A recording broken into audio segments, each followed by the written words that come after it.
Je sais que tu es là, tendre Père. Je sais que tu es là. Je sais que tu es mon Père, car j'ai reçu le Saint-Esprit de toi.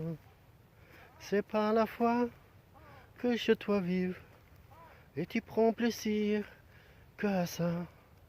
C'est par la foi nous devons aller annoncer l'évangile. Oui, frères et sœurs, je sais qu'il est là. Est-ce que vous le savez aussi, qu'il est en vous et avec vous?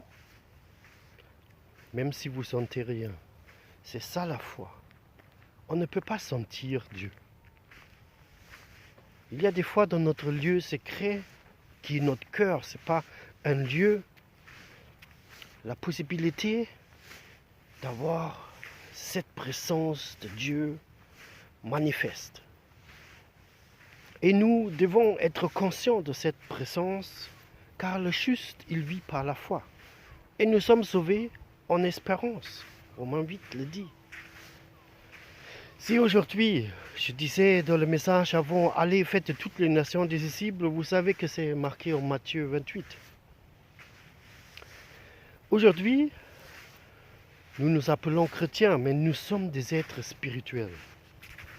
Et nous voulons vivre encore, malgré qu'on est né de nouveau, c'est notre esprit qui est né de nouveau. On a reçu un nouveau esprit, déjà dans l'Ancien Testament.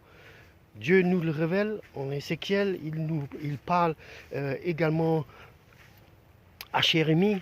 Et c'est cet nouveau esprit, car Dieu esprit, nous permet justement d'être dans cette nouvelle alliance d'esprit avec le Père par Jésus-Christ. Et le Saint-Esprit est à notre disposition pour justement être enseigné, guidé. Il vous enseignera toutes choses. Mais il y a des éléments terrestres qui nous bloquent des fois pour justement aller. Il faut de l'argent.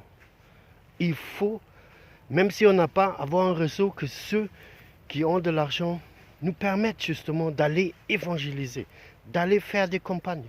Ou même, pour répandre l'évangile, le diable, il est furieux. Mais contre l'évangile, il n'a rien. Et sachez, nous devrons pas limiter Dieu dans notre pensée, dans notre cœur. Le cœur, ce n'est pas le cœur physique. Le cœur, c'est justement ce que nous pensons, ce que notre imagination nous montre et nos paroles qui parlent. Car la vie et la mort sont au pouvoir de notre langue. Que Dieu, dans sa grâce, par son amour qu'il a pour nous, pour chacun de nous, nous amène dans la victoire.